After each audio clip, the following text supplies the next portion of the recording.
আজি কলাগুৰু বিষ্ণুপ্ৰসাদ ৰাভাৰ মৃত্যুতিথি বা আজি বিষ্ণু ৰাভা দিৱস সমগ্ৰ ৰাজ্যৰ লগতে বিভিন্ন প্ৰান্তত উদযাপন হ'ব বিষ্ণু ৰাভা দিৱস কিন্তু ব্যতিক্ৰম এইবাৰ এই বৰ্ষত যিহেতু মহামাৰী ৰূপ ধাৰণ কৰা কৰোনা কোভিড-19 বাবে এইবাৰ লকডাউন অব্যাহত আছে লকডাউনৰ বাবে উলহ-মালহে পালন কৰা নহ'ব আৰু আমি বৰ্তমান উপস্থিত আছোঁ সোৱণশিৰি উপত্যকাৰ অন্তৰ্গত মিংমাং নলবাৰী পথ এই পথটো আমি দেখাইছোঁ আহিছিল বিষ্ণু ৰাভাই ঘোঁৰাত উঠি বিপ্লৱী সত্তাৰ ধাৰা বোৱাবলৈ আৰু এই অঞ্চলত লগ কেনেধৰণে পাইছিল কিছুমান কথা স্মৃতিৰ কথা আমি বিজড়িত হৈ থকা এটা কাহিনী আমি শুনিম সেই যি কাহিনী আচলতে কোনো প্ৰকাৰে আজিলৈকে কিন্তু উদ্ভাৱন হোৱা নাই সেই কথা আমি আজি শুনিবলৈ বিচাৰিম বিষ্ণু ৰাভাক লগ পোৱা এগৰাকী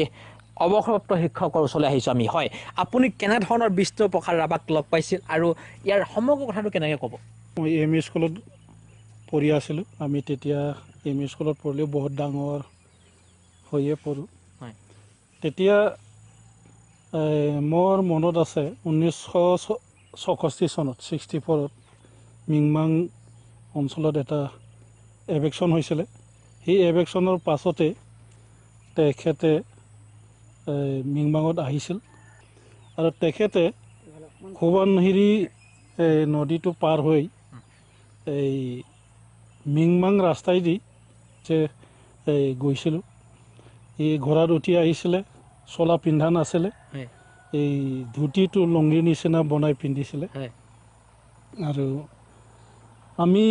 মানুহজনক দেখি তেতিয়া আচৰিত হৈছিলে বৰ ওখ শকত আছিলে তেখেতে মিংমাং অঞ্চলত কেইবাদিন ধৰি আছিলে আৰু তেখেতে মিংমাং নলবাৰী এম.ই. স্কুল নতুনকৈ স্থাপন হৈছিলে তেতিয়া 1965 চনত স্থাপন হয় তাৰ ফিল্ডত ৰাজহুৱা মিটিং হৈছিল বহুত মানুহ হৈছিল তেতিয়া চাৰিওফালে জংঘল আছিল যদিও ইয়াত বহুত মানুহ গোট খাইছিলে আৰু তাত তেখেতৰ কিছুমান গানবিলাক আমি শুনিছিলোঁ পাছত আমি গম পাইছিলোঁ সেইবিলাক এটা বিপ্লৱী গান আৰু আমি গম পাইছিলোঁ সেই সময়ত মানে সি এজন এই কি বুলি কয় বিপ্লৱী সত্তা ইয়াত মানে প্ৰচাৰ কৰিবলৈ আহিছিলে জনসাধাৰণক লগ কৰি কৃষকসকলক লগ কৰি সি এই আলোচনা কৰিছিলে আৰু মিটিং কৰিছিলে যদিও আমি কি মিটিং কৰিছিলে সেইবাৰ তেতিয়া আমি ইমান এই গম পোৱা নাছিলোঁ কিন্তু আমি তেখেতৰ যিবিলাক গীত সেই গীতবিলাক শুনি ভাল পাইছিলোঁ আৰু ইয়াৰ আগতেও তেখেতে যেতিয়া আত্মগোপন কৰি আছিলে সেই সময়ত মিংমাং অঞ্চলত আহি মৌজাদাৰৰ ঘৰতে কেইবাদিন থকা বুলি আমি গম পাওঁ আৰু এই তেখেতে এই মিংমাং অঞ্চলত এই এতিয়া থকা ৰাভা গাঁও উত্তৰ নলবাৰী ৰাভা গাঁও তাত দুৰ্জয় ৰাভা বুলি এজন মানুহ আছিলে তেখেতৰ ঘৰত ভাত খাই এৰাতি নে দুৰাতি থকাটো আমি তেতিয়া গম পাইছিলোঁ এই তেখেতে আমাৰ এই অঞ্চলত